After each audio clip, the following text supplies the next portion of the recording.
सिद्धेभ्यः ॐ नमः सिद्धेभ्यः ॐ नमः सिद्धेभ्यः नमो अरिहन्ताणं नमो सिद्धाणं नमो आयर्याणं नमो उवध्यायाणं नमो लोये सव्यसाहूणम्। अनंतानंत सिद्ध परमेष्ठी भगवान की जय। द्वादशांग जिनवाणी माता की जय। चारित्र चक्रवर्ती श्रेष्ठ शांति सागर जी महामुनिराज की जय। संत शिरोमणि आचार्य भगवंत श्री विद्यासागर जी महाराज की जय। परम पूज्य गुरुदेव निर्यापक श्रवण मुनि पुंगव श्री सुधा सागर जी महाराज की जय। अढ़ाई द्वीपस्थ समस्त महामुनिराजों की जय। श्रवण संस्कृति सिद्धांत प्रवेशिका भाग 1 का हम सभी स्वाध्याय कर रहे हैं और इसके माध्यम से हम अपने जीवन को बहुत अच्छा बनाने का प्रयास कर रहे हैं। जीवन को परिमार्जित करने के लिए, जीवन को अच्छा बनाने के लिए जिन पापों से हमें दूर होना है, जिन कषायों को हमें कम करना है और जिन महान आचार्यों के द्वारा रचित ग्रंथों को हमें पढ़ना है, जिन महान आचार्यों के बारे में हमें समझना है, उनके जीवन चरित्र के बारे में हमें ज्ञान करना है, वो सब हमें इसके माध्यम से प्राप्त हो रहा है।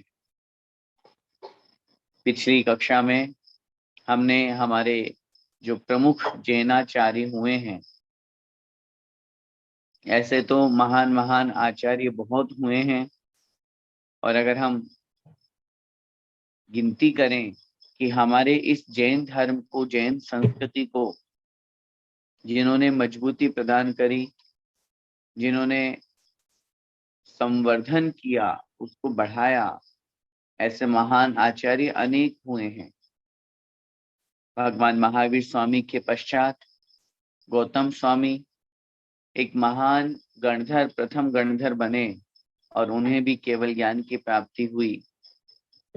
और जिस दिन उन्हें मोक्ष की प्राप्ति हुई, उसी दिन सुधर्माचार्य को केवल ज्ञान की प्राप्ति हुई। जिस दिन सुधर्माचार्य को मोक्ष हुआ, उसी दिन जम्बू स्वामी को केवल ज्ञान की प्राप्ति हुई।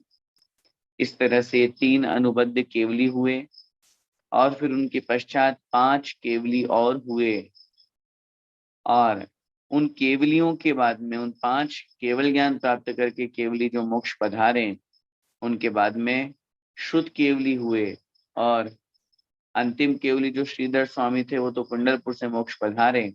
वो शुद्ध केवलियों में हम भद्रबाहु स्वामी महाराज का नाम सभी जानते हैं।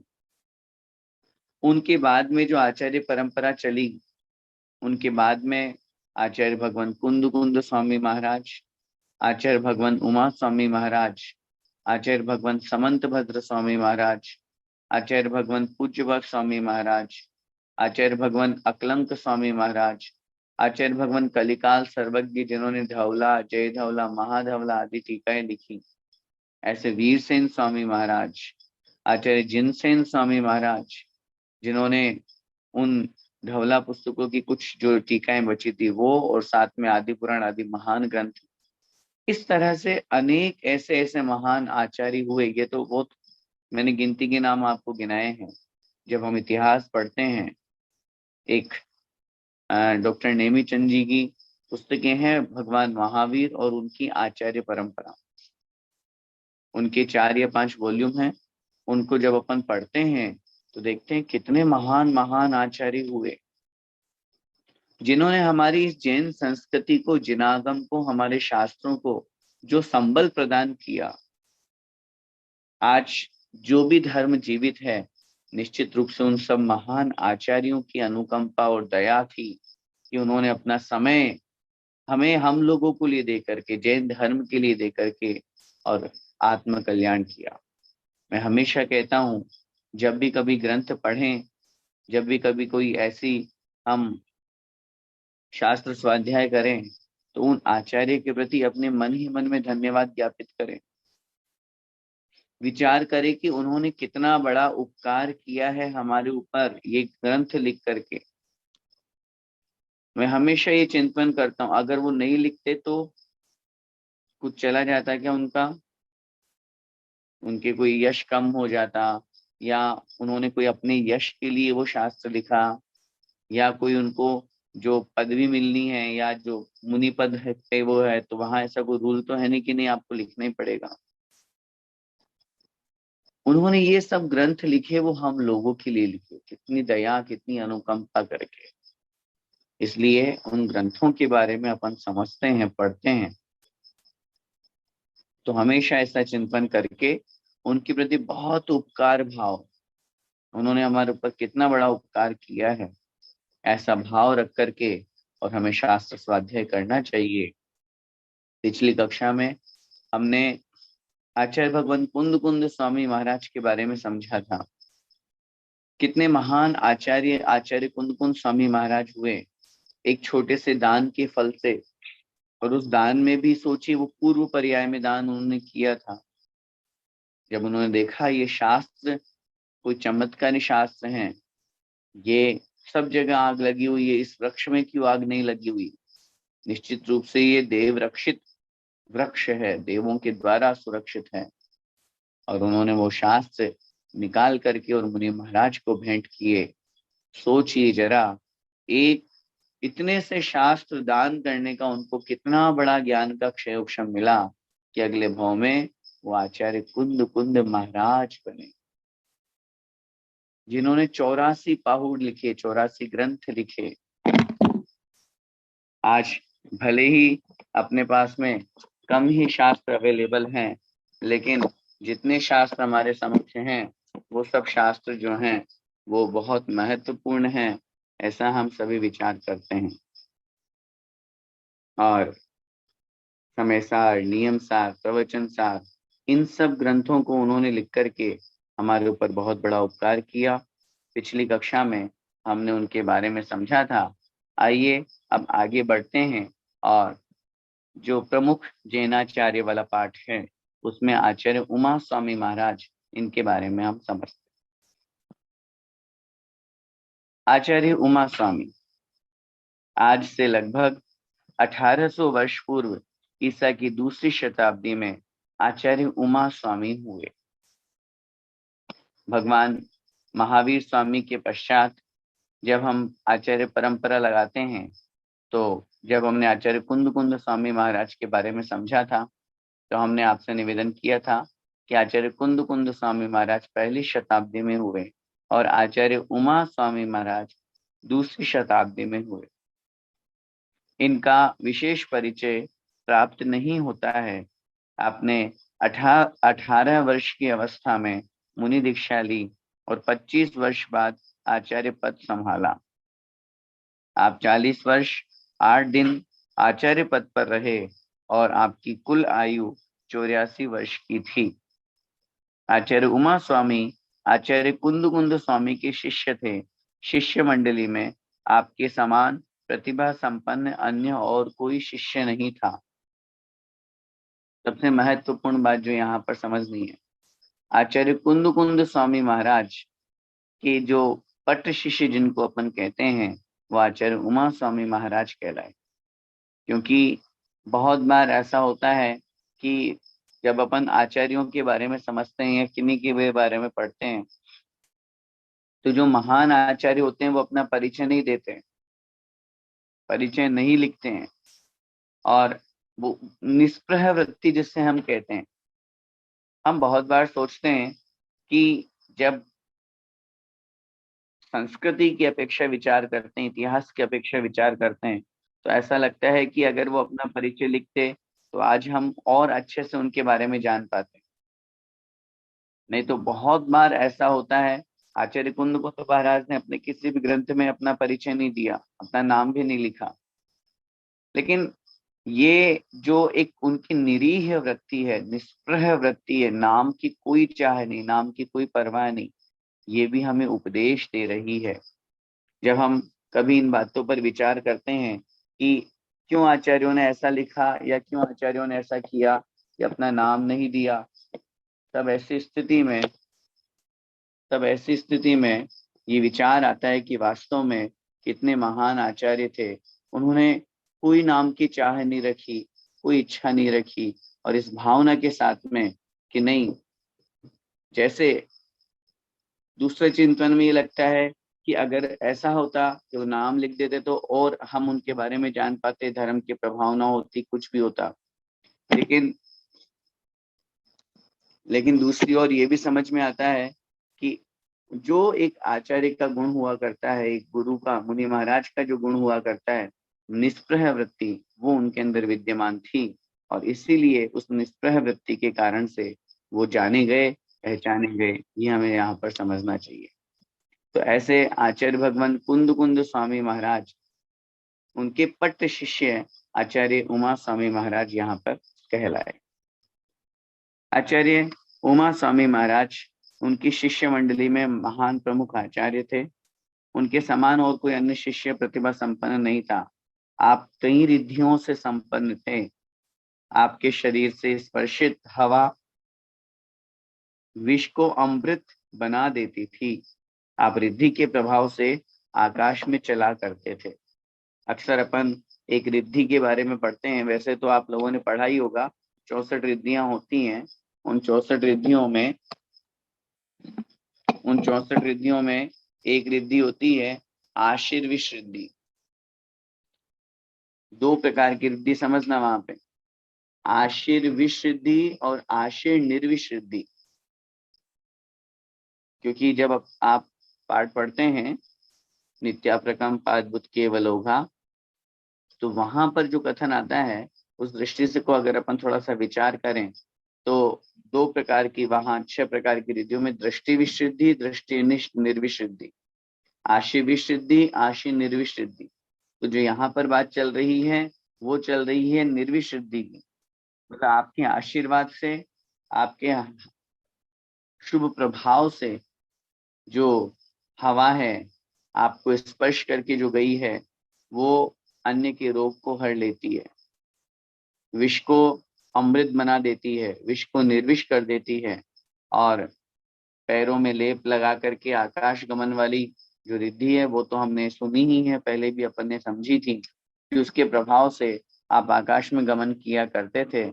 तो चारण रिद्धि भी आपके पास में थी। आचार्य उमा स्वामी की मान्यता दिगंबर और श्वेतांबर दोनों संप्रदाय में है। ये एक महत्वपूर्ण बात है। आचार्य कुंद कुंद स्वामी महाराज की मान्यता नहीं है दोनों संप्रदाय में। आचार्य कुंद कुंद महाराज सिर्फ दिगंबर संप्रदाय में ही माने गए हैं, उन्हीं के रूप में वो पूजे गए हैं। लेकिन आचार्य उमा स्वामी महाराज दोनों संप्रदाय के गुरु हुए। वहां श्वेतांबर परंपरा में उनको आचार्य उमा स्वाति के नाम से प्रसिद्ध किया गया। उनके द्वारा रचित जो मुख्य ग्रंथ है तत्वार्थ सूत्र, वहां भी तत्वार्थ सूत्र, तत्वार्थाधिगम नाम से है प्रसिद्धि आचार्य उमा स्वाति। और यहाँ आचार्य उमा स्वामी महाराज और तत्वार्थ सूत्र ग्रंथ के नाम से प्रसिद्ध परिणाम मोक्ष शास्त्र बोलते हैं। सूत्रों को भी जब हम पढ़ते हैं तो कुछ ही डिफरेंस है। अपने यहाँ पे 10 अध्याय दिगंबर परंपरा में 10 अध्याय बताए गए और 10 अध्याय में 357 सूत्र हैं। उनके यहाँ भी 10 अध्याय हैं, लेकिन सूत्रों की संख्या किसी अध्याय में कम है, किसी अध्याय में ज्यादा होने से 346 लगभग सूत्र उनके यहाँ पर बैठते हैं। तो इस तरह से दोनों परंपरा में आचार्य उमा स्वामी महाराज माने जाते हैं। आचार्य उमा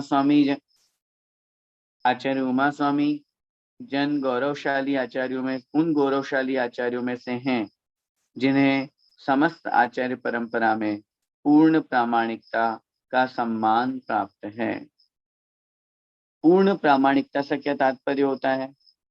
पूर्ण प्रामाणिकता का मतलब होता है कहीं पर भी किन्हीं भी आचार्य का कोई रेफरेंस देखना हो, कोई प्रमाण देखना हो, तो दृष्टि जहां डाली जाती है उन्हें हम कहते हैं पूर्ण प्रामाणिक। जैसे पिछली कक्षा में हमने आचार्य कुंद कुंद स्वामी महाराज के बारे में समझा था। आज हर आचार्य, हर दिगंबर साधु अपने आप को आचार्य कुंद कुंद महाराज की मूल परंपरा में जोड़ना चाहता। मैंने पहले भी कहा था उस दिन भी, कितने महान हैं आचार्य कुंद कुंद स्वामी। आचार्य कुंद कुंद स्वामी महाराज के भगवान महावीर स्वामी के बाद में गौतम स्वामी को, गौतम स्वामी के बाद में सीधे आचार्य कुंद कुंद स्वामी महाराज को मंगल कहा, मंगल स्वरूप कहा, नमस्कार किया गया। तो ऐसे महान आचार्य कुंद कुंद स्वामी महाराज, तो आज जो भी रेफरेंस देते हैं, जब मैंने कहा अपन कुछ पढ़ रहे हैं और उस समय अगर अपन रेफरेंस दे आचार्य कुंद कुंद स्वामी महाराज ने ऐसा लिखा है, तो तुरंत हाथ जोड़ के स्वीकार है, तुरंत स्वीकार कर लेते हैं। ऐसे ही यहाँ जो बात कही गई कि आचार्य उमा स्वामी महाराज को भी ऐसे ही उन गौरवशाली महान आचार्यों में प्रमुख आचार्य माना गया है कि जिनकी बात को प्रामाणिकता के साथ में स्वीकार किया जाता है। आज रेफरेंस दिया जाता है, कुछ भी होता है तो तुरंत हाँ, आचार्य उमा स्वामी महाराज ने तत्वार सूत्र में ऐसा लिखा है। और अभी अपन पढ़ेंगे कितने बड़े महान आचार्य उमा स्वामी महाराज हुए। उन्होंने एक ग्रंथ लिखा तत्वार सूत्र, और उस ग्रंथ पर न जाने सैकड़ों टीकाएं बन गई। आचार्य भगवान पूज्यपाद स्वामी महाराज ने सर्वार सिद्धि टीका लिखी, और उससे पहले जब अपन अभी समंतभद्र स्वामी महाराज के बारे में समझेंगे, आचार्य भगवान उमा स्वामी महाराज के द्वारा रचित ग्रंथ तत्वार सूत्र, और उस तत्वार सूत्र पर जो पहली टीका लिखी गई उसका नाम है गंधहस्ती महाभाष्य, जिसके रचयिता है आचार्य समंतभद्र स्वामी महाराज। आज वो गंधहस्ती महाभाष्य ग्रंथ हमारे समक्ष उपलब्ध नहीं है, लेकिन उसके बारे में स्पष्ट रूप से लिखा हुआ मिलता है। लगभग 1,00,000 श्लोक प्रमाण वह ग्रंथ है। पूरे भारत में सुनने में आता है ऐसा कि लंदन की एक लाइब्रेरी में वह गंधहस्ती महाभाष्य नाम का शास्त्र अवेलेबल था। किन्हीं श्वेतांबर मुनिराज, श्वेतांबर साधक जो हैं, उनके द्वारा वो वहां से प्राप्त, मतलब इशू कराया गया, लेकिन बाद में वो जमा नहीं हो पाया वहां। वो कहाँ कैसे है, किस हालत में है, आज ये विषय अन्वेषणीय है, विचारणीय। लेकिन ऐसा महान ग्रंथ है। उनके बाद में आचार्य पूज्यपाद स्वामी महाराज ने सर्वार सिद्धि लिखी, आचार्य अकलंग स्वामी महाराज ने राजवार्तिक लिखी, आचार्य भगवान श्लोक वार्तिक आचार्य भगवान ने विद्यानंद स्वामी महाराज ने लिखी। न जाने कितनी सारी टीकाएं लिखी गई उस ग्रंथ के ऊपर। ऐसा महान ग्रंथ आचार्य उमा स्वामी महाराज ने लिखा। तो इसलिए ऐसे महान आचार्य की जो बात है वो निश्चित रूप से अत्यधिक प्रामाणिक कही जाती है। आपका तत्वार सूत्र नामक सूत्र इतना सुसंबद्ध और प्रामाणिक सिद्ध हुआ कि भगवान महावीर की द्वादशांग वाणी की ही तरह वह जैन दर्शन का आधार स्तंभ बन गया है। और जैसे अपन तत्वार सूत्र को कैसा कितना महत्वपूर्ण बोलते हैं, जब भी तत्वार सूत्र पढ़ते हैं तो ऐसा बोला जाता है कि जैसे मोमडन्स में अपन कुरान उनके यहाँ प्रसिद्धि को प्राप्त है, ईसाइयों में बाइबल प्रसिद्धि को प्राप्त है, हिंदुओं में जैसे गीता प्रसिद्धि को प्राप्त है, ऐसे हमारे यहाँ पे तत्वार सूत्र की प्रसिद्धि है। सोचिए जरा कितना महान ग्रंथ है तत्वार सूत्र। ऐसा नहीं है, ग्रंथ तो और भी बहुत सारे हैं, लेकिन जो पूरा जैन आगम का सार जिसमें आ गया। आपको अगर प्रथमानुयोग जानना है वो भी उसमें मिलेगा, करणानुयोग, चरणानुयोग, द्रव्यानुयोग, चारों अनुयोगों का सार है उसमें, पूरे द्वादशांग का सार है उसमें। 7 तत्वों के बारे में जानना है, 9 पदार्थों के बारे में जानना है, ये सारा का सारा। मैं इसलिए कहा जाता है कि जिसने तत्वार सूत्र पढ़ लिया उसने कम से कम जैन धर्म का सार समझ लिया। कितना गहरा सार छिपा हुआ है, और एक एक सूत्र बहुत महत्वपूर्ण है। एक एक सूत्र में कितना सारा विषय लिखा है आचार्य महाराज ने। तो इसलिए मैं तो इस विषय में अभी आपको ये भी निवेदन करूंगा कि जिन्होंने तत्वार सूत्र ग्रंथ अगर नहीं पढ़ा है, सामान्य रूप से भले ही पढ़ लिया हो, लेकिन अच्छी तरह से अर्थ समझ करके नहीं पढ़ा है, उनको जरूर तत्वार सूत्र पढ़ना चाहिए।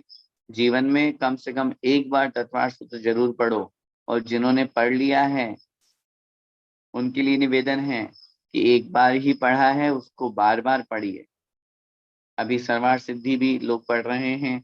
जब समर संस्कृति संस्थान 12 वर्षीय परीक्षा पाठ्यक्रम की जब अपन बात करते हैं, तो उस अपेक्षा से तो वहां उस सर्वार सिद्धि को पढ़ करके लोग बोले, इतना विषय है, इतना खुलासा हो रहा है, तो अपने आप ही मन आह्लाद से भर जाता है, मन में आनंद आता है, बहुत भाव अच्छे होते हैं। माँ जिनवाणी का जब सार सामने आता है, समझ में आता है। इसलिए ये मूल जैन दर्शन का आधार स्तंभ बन गया है। आचार्य प्रवर उमा स्वामी का नाम तत्वार सूत्र की रचना के कारण अजर अमर है, क्योंकि एक ग्रंथ लिख करके उन्होंने अपने आप को इस रूप में दुनिया के सामने उन्होंने प्रसिद्ध किया है। यह जैन ग्रंथों की गीता, बाइबिल या कुरान है। जिस प्रकार हिंदू धर्म में गीता, ईसाई में बाइबिल और इस्लाम धर्म में कुरान को महत्व दिया जाता है, उसी प्रकार आचार्य उमा स्वामी द्वारा रचित तत्वार सूत्र को जैनों में महत्व दिया जाता है। इतना बड़ा और इतना मुख्य महत्वपूर्ण यह ग्रंथ है, और निश्चित रूप से जो एक बार तत्वार सूत्र पढ़ लेता है, आगे फिर आप कोई सा भी ग्रंथ पढ़िए, फिर आप जितने भी बड़े ग्रंथ है, गोमठ सार, जीवकांड, कर्मकांड है, लब्धि सार है, क्षपणा सार है, करणान योग में जाना है आपको, चरणान योग में प्रवेश करना है, रत्न श्रावकाचार पढ़ना है, या पुरुषार्थ सिद्ध उपाय है, या मुनि महाराज या आचार्य परक कोई सागार धर्मामृत, अंगार धर्मामृत है, या मूलाचार आदि ग्रंथ है, उनको पढ़ना है, तो वो बहुत अच्छी तरह से समझ में आता है। तीसरे और चौथे अध्याय में जब अपन 3 लोक के बारे में समझते हैं, तो उसके बाद में जब आप फिर त्रिलोक सार, जम्बूद्वीप परिणति, तिलोई परिणति ये ग्रंथ पढ़ेंगे, तो अपने आप धीरे धीरे फिर वो ग्रंथ समझ में आने लगते हैं। तो इसलिए जैन धर्म का मूल सार या उस जैन आगम को समझने की जो रीति नीति है, वो जहां से प्रारंभ होती है, वो तत्वार सूत्र ग्रंथ है। और उसके रचयिता महान आचार्य महान आचार्य उमा स्वामी महाराज है, जो आचार्य कुंद स्वामी महाराज के शिष्य कहे जाते हैं। इसलिए ऐसे महान आचार्य, भले ही इनका माता पिता का नाम, जन्म कहाँ हुआ, ये सब परिचय हमें प्राप्त नहीं होता, लेकिन जो कुछ परिचय होता है, प्राप्त हुआ है, उसके माध्यम से हम उन महान आचार्य उमा स्वामी महाराज के प्रति कृतज्ञ भाव रखते हैं, और हम यही भावना भाते हैं कि निश्चित रूप से आचार्य उमा स्वामी महाराज ने अपनी आत्मा का तो कल्याण किया ही किया, और हम लोगों का भी कल्याण इस महान ग्रंथ को लिख करके हम लोगों अपने उस ग्रंथ के माध्यम से हमारा कल्याण किया है। तो ऐसे महान आचार्य उमा स्वामी महाराज। आगे बढ़ते हैं इसी पाठ में, जो तीसरे नंबर का महान आचार्य जिनके बारे में अपने को बताया जा रहा है, आचार्य समंत भद्र स्वामी महाराज। सामान्य रूप से जैसा भी हमने आपसे निवेदन किया, आचार्य उमा स्वामी महाराज के गुरु आचार्य कुंद स्वामी महाराज कहे गए। ऐसे ही आगे अपन पढ़ रहे हैं, आचार्य उमा स्वामी महाराज के पट्ट शिष्य आचार्य समंत भद्र स्वामी महाराज कहे जाते हैं। ये एक ऐसे महान आचार्य हुए हैं जिनके बारे में जब अभी अपन इस पाठ में पढ़ेंगे तो हम लोगों को आश्चर्य होगा। इनको क्यों उन प्रमुख आचार्यों में लिखा? मैंने आपको अभी पहले निवेदन किया कि और भी बहुत सारे आचार्य हुए मध्य में, लेकिन इनको उस स्थिति में जो रखा गया है, जो जाना गया है, इनके पीछे एक बहुत महत्वपूर्ण घटना है।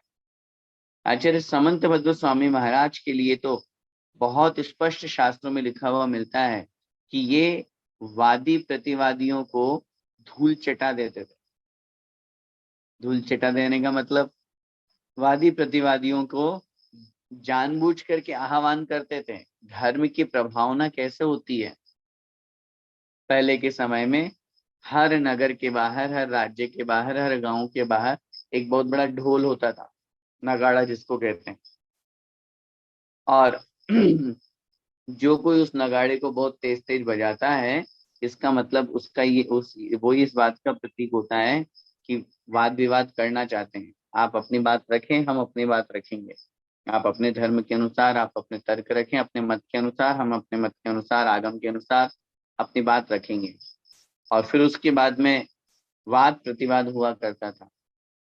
आचार्य समंतभद्र स्वामी महाराज के लिए कहा जाता है कि वो जहां जिस नगर में जाते थे वहां डंका पीटते थे, वहां नगाड़ा बजाते थे, और उसके माध्यम से वहां पर वाद प्रतिवाद करके और हर नगर में जैन धर्म की विजय पताका फहरा करके आते थे। और न केवल वो सामने वाला व्यक्ति अपितु उस नगर के, क्योंकि ऑब्वियसली बिल्कुल स्पष्ट सी बात है कि जहां वाद प्रतिवाद होगा तो वहां दुनिया इकट्ठी होगी, वहां पूरा समाज, पूरा राज्य के प्रजाजन इकट्ठे होंगे। और जब वो देखते थे कि कैसे तर्क शक्ति इनकी, कैसे आगम के सिद्धांत देकर, क्योंकि ठीक है आगम अपन अपनी दृष्टि से कोई शास्त्र पेश कर रहे हैं, लेकिन वो बोलेंगे हमारे यहाँ ऐसा लिखा है, हमारे यहाँ लिखा है। तो सबसे महत्वपूर्ण जो होती है वो होती है तर्क शक्ति। ऐसे ऐसे लॉजिक, ऐसे ऐसे सिद्धांत बोल बोल करके वो सामने वाले को बिल्कुल चूक कर देते थे। जो हम शास्त्रों में परिभाषा पढ़ते हैं, कैसे होते हैं हमारे मूल आगम, कैसे होते हैं शास्त्र, आप तो पज्ञ मनुल्लंघ्य मत दृष्टेष्ट विरोधकम। अनुल्लंघ्य है हमारा जो जिनागम है, उसको कोई लांघ नहीं सकता है। हमारा जो आगम है उसका कोई खंडन नहीं कर सकता है। हमारे जो शास्त्र हैं वो सब तर्क से युक्त हैं, प्रत्यक्ष और परोक्ष प्रमाणों से अबाधित हैं। कोई विरोध नहीं कर सकता हमारे शास्त्रों का कि आपके शास्त्रों में ये बात कैसे लिखी हुई है। सोचिए कितनी बड़ी बात कह रहा हूं मैं। आज संलेखना के ऊपर जब हमारे हमारे समाज के ऊपर एक बहुत बड़ा संकट आया कि संलेखना को आत्महत्या घोषित किया जा रहा था, कोर्ट ने स्टे लगा दिया था, सारी बातें हुई थी आज से कुछ सालों पहले। आज उसी मूल आगम की वजह से आज हमने अपनी बात को सामने रखा और कोर्ट को मानना पड़ा। कोई सामने वाला कह दे तो ऐसे उसे हम थोड़ी ना आत्महत्या मान लेंगे। आचार्य पूज्यपाद स्वामी महाराज ने उसमें सर्वार सिद्धि ग्रंथ में आज से कितने सालों पहले ही वो लिख करके गए हैं, संलेखना आत्मवधम न भवति। और उन्होंने पूरा तर्क देकर के वहां पे कहा, उसका कारण उन्होंने बताया। आत्मवध में कषाय भाव हुआ करता है, संलेखना में तो उल्टा कषाय का त्याग किया जाता है। संलेखना मरने का नाम नहीं है, संलेखना कषायों को मारने का नाम है। संलेखना सिर्फ मृत्यु के समय स्वीकार नहीं की जाती है, संलेखना तो साधक प्रति समय संलेखना कर रहा है। काय कृशम च लेखनम इति नाम संलेखना, शरीर और कषायों को क्रश करना, कमजोर करना, इसका नाम संलेखना है। खैर ये तो एक उदाहरण मैंने आपको दिया संलेखना का, उस विषय की ओर अभी हम नहीं जाना चाहते, लेकिन एक उदाहरण इसके माध्यम से हमको ये समझना है। तो आचार्य समंतभद्र स्वामी महाराज ऐसे ऐसे तर्क प्रस्तुत करते थे कि सामने वाले की बोलती बंद हो जाती थी। और जहां भी जाते वो जिन धर्म की प्रभावना करते थे, डंके की चोट पर कहते आओ जिसको बात करना हो मैं सामने खड़ा हूं। ऐसे महान आचार्य समंतभद्र स्वामी महाराज इस जगती पर, इस संसार में ऐसे ऐसे जब तर्कवादी, ऐसे योद्धा साधक जब सामने आते हैं, मुनि महाराज जब सामने आते हैं, सोचिए कितनी धर्म की प्रभावना होती है। आज जब आचार्य भगवान गुरुदेव विद्यासागर महाराज के बारे में जब अपन पढ़ते हैं और समझते हैं, पिछली कक्षा में अपन ने पढ़ा था कि आचार्य कुंद कुंद स्वामी महाराज उस महान आचार्य पदवी पर लगभग 54 साल रहे। आज वो दृश्य बहुत बार जब हम देखते हैं, पढ़ते हैं, तो मैंने उस समय भी कहा था और आज फिर कह रहा हूँ, आचार्य भगवान विद्यासागर महाराज भी ऐसे ही आचार्य कुंद कुंद महाराज के जैसे लगते हैं। जैसे उन्होंने आगम को कितना समय दिया, कितने सारे ग्रंथ लिखे, ऐसे ही इन्होंने कितने सारे ग्रंथ लिखे, कितने सारे शास्त्र लिखे, कितने महाकाव्य लिखे। संस्कृत में षटशती लिखी, हिंदी में महाकाव्य लिखे, बहुत सारी पुस्तकें लिखी, कितनी सारी चेतन कृतियां उन्होंने बनाई, कितने सारे मुनि महाराजों को दीक्षा दी, कितनी आरिकाएं, कितने व्रती बनाए।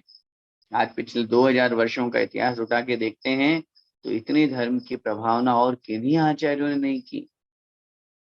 वहीं दूसरी तरफ जब समंतभद्र स्वामी महाराज का नाम आता है तो अपने आप ही वर्तमान में पूज्य गुरुदेव सुधासागर महाराज याद आ जाते कि जैसे वो जगह जगह जाकर के धर्म की प्रभावना करते थे आचार्य समंतभद्र स्वामी महाराज, आज पूज्य गुरुदेव सुधासागर महाराज जी जगह जगह जाकर के लोग अब पीछे पड़े हैं छोटे छोटे गांव में। सोचिए, जहाँ की कोई प्लानिंग ही नहीं है कि पंच कल्याणक होना है, करोड़ों रुपए इकट्ठे हो रहे हैं।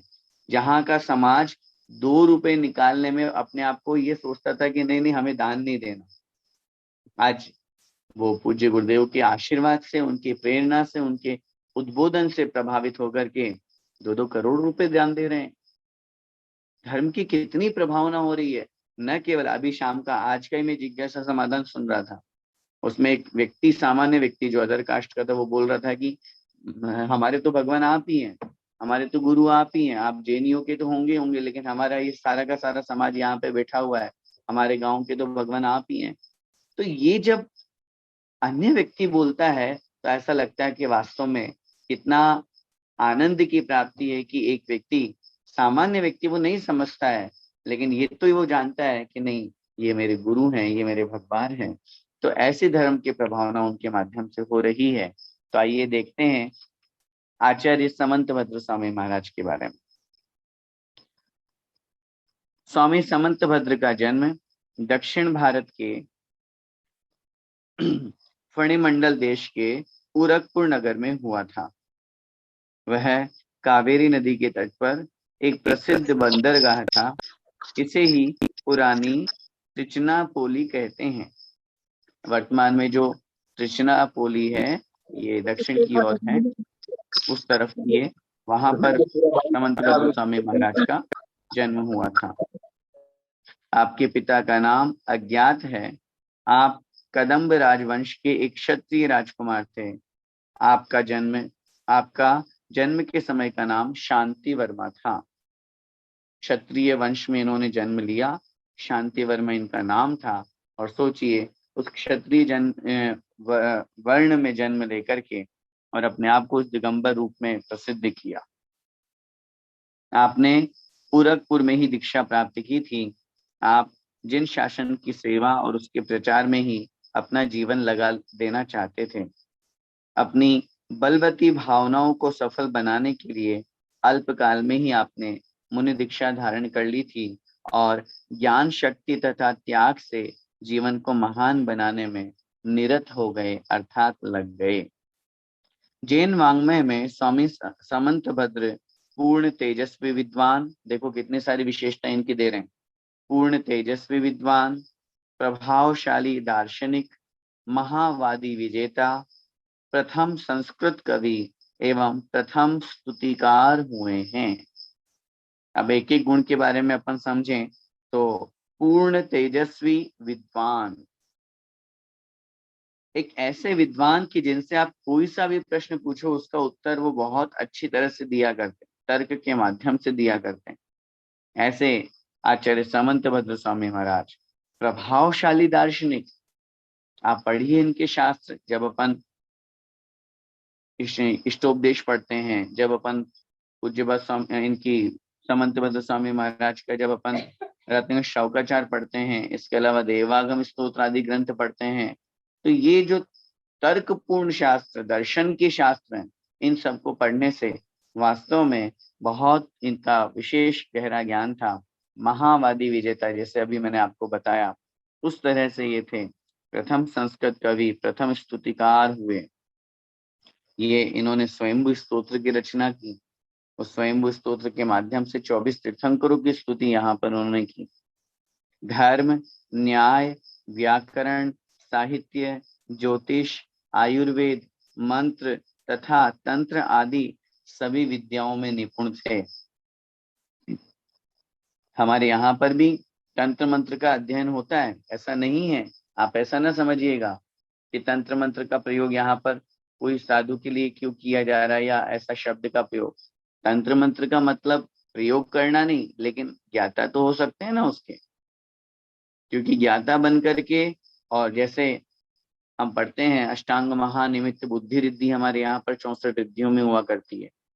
तो उस रिद्धि के प्रभाव से, उस शक्ति के प्रभाव से आकाश में चमकते हुए तारों को देख लिया, स्वप्न कुछ आ रहा है तो उसका फल उन्होंने जान लिया।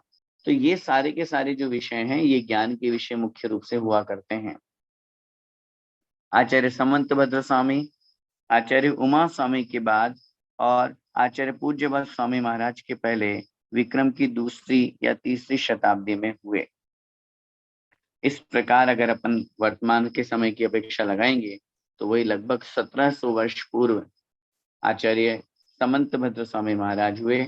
1800 वर्ष पूर्व अभी अपन ने उमा स्वामी महाराज के बारे में पढ़ा था, और उनके बाद में ये उनके शिष्य के रूप में आए हैं।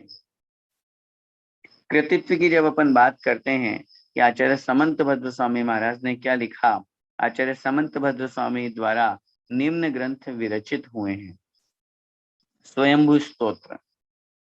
अब स्वयंभू स्तोत्र भी दो हैं, एक तो लघु है और एक बृहद है। सामान्य रूप से दोनों का नाम स्वयंभू स्तोत्र ही है, लेकिन प्रथम जो लघु उसमें लगभग 26 श्लोक हैं और द्वितीय जो बृहद उसमें 120 श्लोक हैं।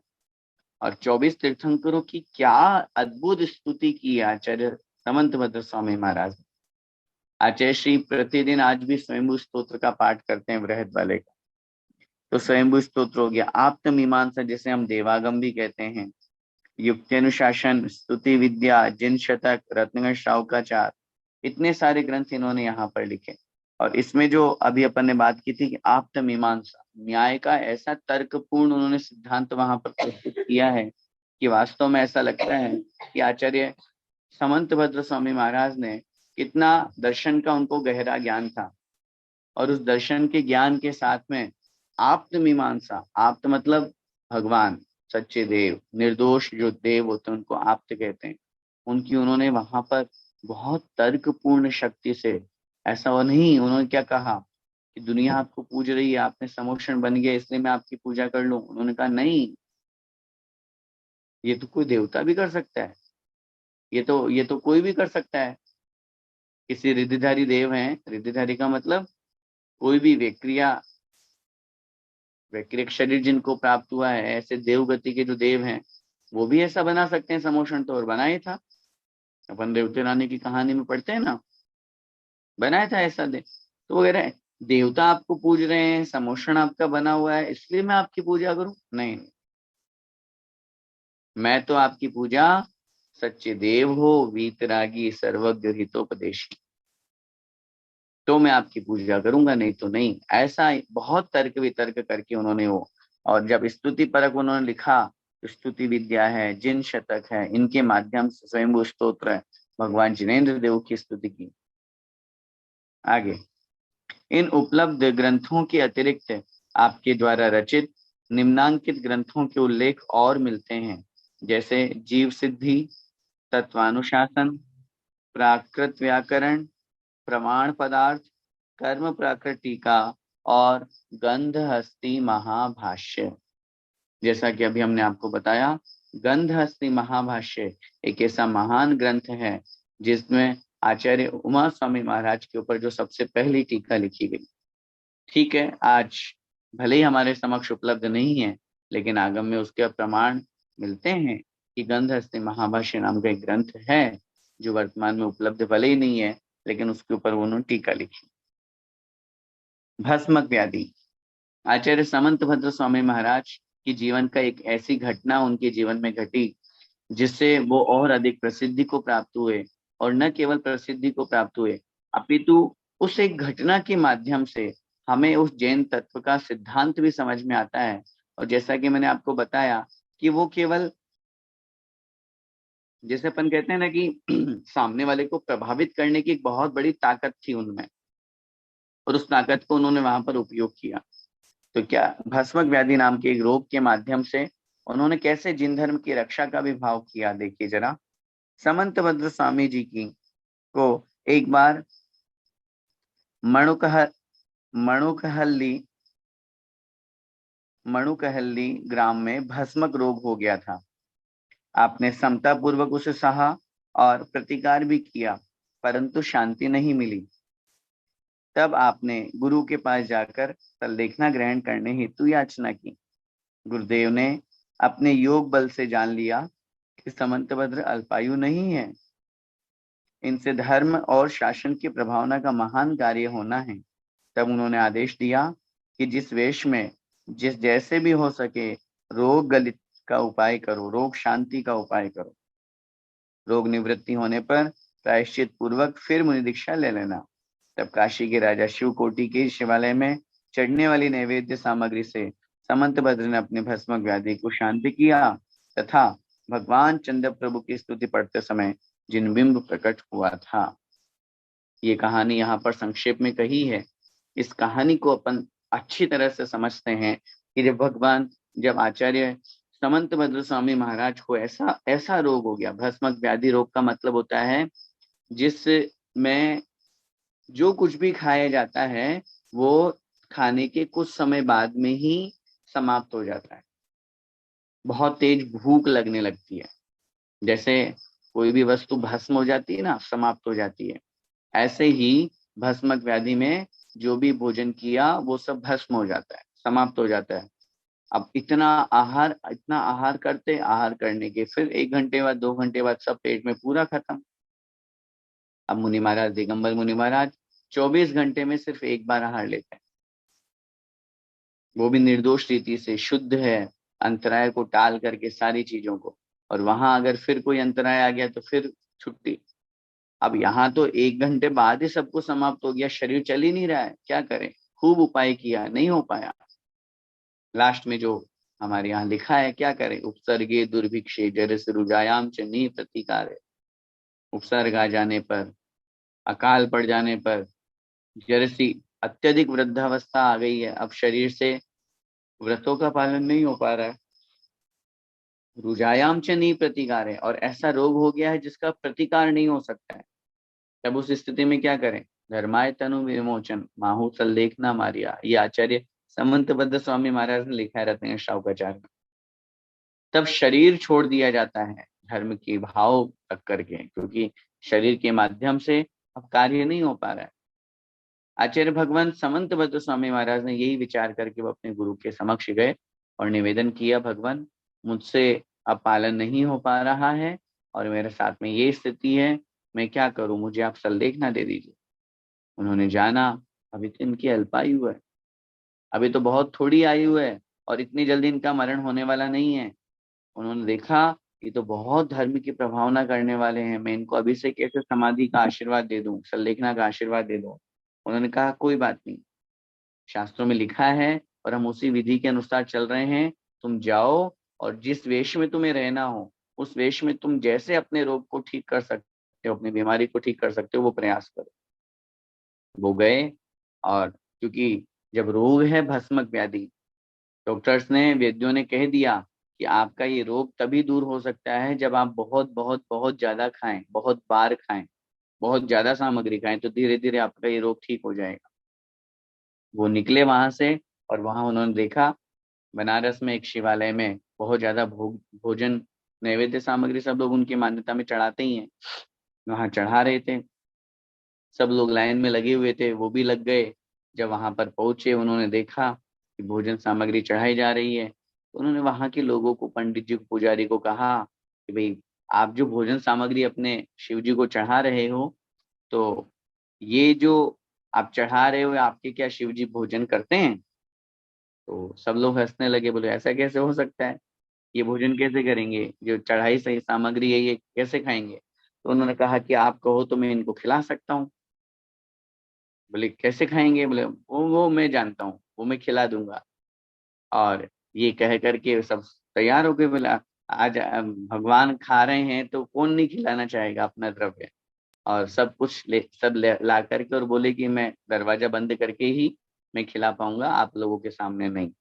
ऐसा उन्होंने तर्क रख करके दरवाजा बंद किया और वहां पर बैठ करके, और वो भोज्य सामग्री जो नैवेद्य चढ़ाया गया था वो स्वयं भक्षण करने लगे। सब लोगों को ये लगने लगा कि हाँ, एक अकेला आदमी तो इतना सारा कैसे खाएगा। तो उनको लगने लगा कि भगवान खा रहे हैं, उनकी दृष्टि में जो शिव जी हैं वो खा रहे हैं। तो जब शिव जी खा रहे हैं, लोग में प्रसिद्धि हो गई प्रजाजन में, तो अब और ज्यादा चढ़ावा आने लगा, और ज्यादा लोग आने लगे, तो धीरे धीरे सामग्री भी और बढ़ने लगी। और जब वो प्रतिदिन इतना सारा जब नैवेद्य खाते समय अनुसार, तो धीरे धीरे उनका रोग भी ठीक होने लगा। जब रोग ठीक हो गया तो फिर वो सामग्री बचने लगी। अब सामग्री बचने लगी तो फिर लोगों को डाउट हुआ, बोले ऐसे कैसे हो सकता है कि पहले तो खा रहे थे शिव जी और अब नहीं खा रहे हैं। तो फिर राजाज्ञा से 2 सैनिक छिपा करके पहले से ही उस शिवालय में बैठा दिए गए, दरवाजा बंद होने के बाद जैसे ही समंतभद्र उनको उस ब्राह्मण के वेश में थे उस समय, तो उन्हें वेश उन्होंने छोड़ ही दिया था। वो जैसे खाने लगे तो उन दोनों सैनिकों ने देख लिया, पकड़ लिया और राजा के सामने और पुजारी के सामने प्रस्तुत किया कि इन्होंने हमारे साथ में बहुत बड़ा छल किया है, मायाचारी की है, झूठ बोला है हमसे, स्वयं खाते हैं जबकि ये बोलते हैं कि शिवजी ने खाया है। तब उन्होंने अपनी बहुत स्पष्ट बात राजा के समक्ष रखी कि मेरे छल करने का उद्देश्य आप लोगों की धर्म भावना को कोई आहत करना नहीं था।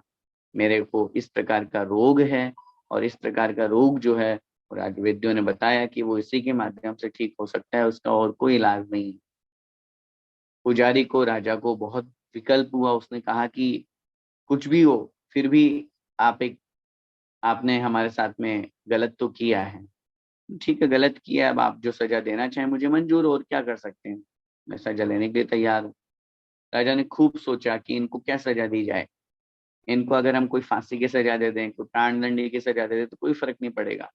उन्होंने देखा जाना, ये दिगंबर साधु थे, पहले जैन थे ये, और दिगंबर साधु कितने कट्टर होते हैं अपने धर्म के प्रति। तो उनके मन में ये विचार आया, और कुछ नहीं करना, आपकी यही सजा है कि आपको सामने जो शिव जी विराजमान है, आपको इनको नमस्कार करना।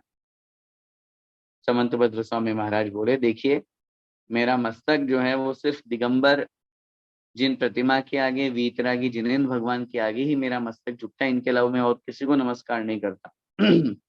बोले नहीं, तुमको करना पड़ेगा, ये मेरा आदेश है। ठीक है, दंड रूप में उस आदेश को स्वीकार किया और उन्होंने स्पष्ट कह दिया, देखिए आगे कुछ होता है तो फिर मैं नहीं कहूंगा कुछ, ठीक है जो भी होगा देखा जाएगा। और पूरी प्रजाजन लग गए, सब बैठ गए, सब किया। और दिन निश्चित हुआ, अगले दिन कल ही करना है। उन्होंने कुछ नहीं किया। भगवान जिनेन्द्र देव की, वीतरागी भगवान की स्तुति प्रारंभ की और स्वयं स्तोत्र की रचना करना उन्होंने प्रारंभ किया। और लिखते हैं उनके बारे में कि जैसे ही 8वें तीर्थंकर भगवान चंद्र प्रभु का नाम लेकर के, चंद्र प्रभम चंद्र मरीचि घोरम इत्यादि करके जो श्लोक उन्होंने लिखा, उसमें नमामि, नमस्कार करता हूँ चंद्र प्रभु भगवान को प्रणाम करता हूँ, इस तरह का भाव उनका आया।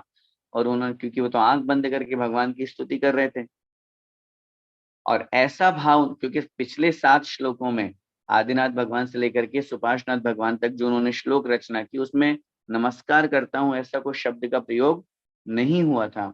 और जैसे ही चंद्रप्रभु भगवान के लिए ऐसे शब्द का प्रयोग हुआ, उन्होंने हाथ जोड़ करके, वो तो भगवान की स्तुति में मग्न थे, लगे हुए थे, और जैसे ही चंद्रप्रभु भगवान को नमोस्तुत किया, वहां बहुत बड़ा अतिशय हो गया, चमत्कार हो गया।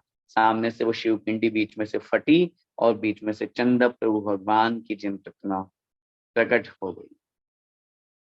उन्होंने अपनी स्तुति पूरी की, जय जयकार हुआ, खूब अत्यधिक जय जयकार हुआ। जैन धर्म की अतिशय प्रभावना हुई, अत्यधिक प्रभावना हुई।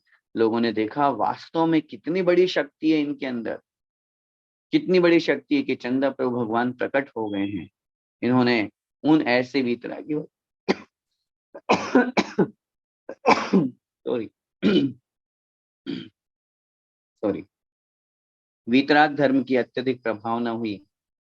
और न केवल उस पुजारी ने, बल्कि वहां के राजा ने और पूरी प्रजा ने दिगंबर धर्म को स्वीकार किया, दिगंबर धर्म को अंगीकार किया। धर्म की अतिशय बहुत अत्यधिक प्रभावना हुई। तो ऐसी कथा आचार्य समंतभद्र स्वामी महाराज के बारे में अपन लोग जानते हैं, पढ़ते हैं। आज का यह चैप्टर अपना पूरा हुआ। सबसे महत्वपूर्ण बात जो अपने को समझनी है, वो यही समझनी है कि वास्तव में ऐसे महान महान आचार्य हमारे समक्ष हुए हैं, जिनकी बहुत बड़ी अनुकंपा हमारे ऊपर हुई है। और उस अनुकंपा, उस दया, उस करुणा का ही परिणाम है कि आज हमें इतने सारे शास्त्र पढ़ने को मिल रहे हैं, समझने को मिल रहे हैं। सौभाग्य है हम सभी लोगों का। इसलिए हमें उस सौभाग्य को और बढ़ाना चाहिए और जगाना चाहिए, और जितना हो सके इन महान आचार्यों के बारे में समझ करके, इन महान आचार्यों के बारे में पढ़ करके अपने आप को दृढ़ बनाएं। कैसे इन्होंने, देखिए अभी अपन ने पढ़ा क्षत्रिय वंश में जन्म लिया लेकिन जैन धर्म अंगीकार किया, और भी जब अपन आचार्य के हुए ब्राह्मण वंश में लेकिन जैन धर्म अंगीकार किया। ये सब जो अपन पढ़ते हैं वास्तव में जैन धर्म की महिमा अपरंपार है, दिगंबर धर्म की महिमा अपरंपार है। हम सब उस महान धर्म के अनुयायी हैं, जिस धर्म को भगवान महावीर स्वामी ने स्वीकार किया, अपनी आत्मा का कल्याण किया। हम भी उन महान आचार्यों के माध्यम से उस जिनवाणी को समझ करके, उनके जीवन चरित्र को समझ करके अपनी आत्मा का कल्याण करें। इसी मंगलमय भावना के साथ बोले द्वादशांग जिनवाणी माता की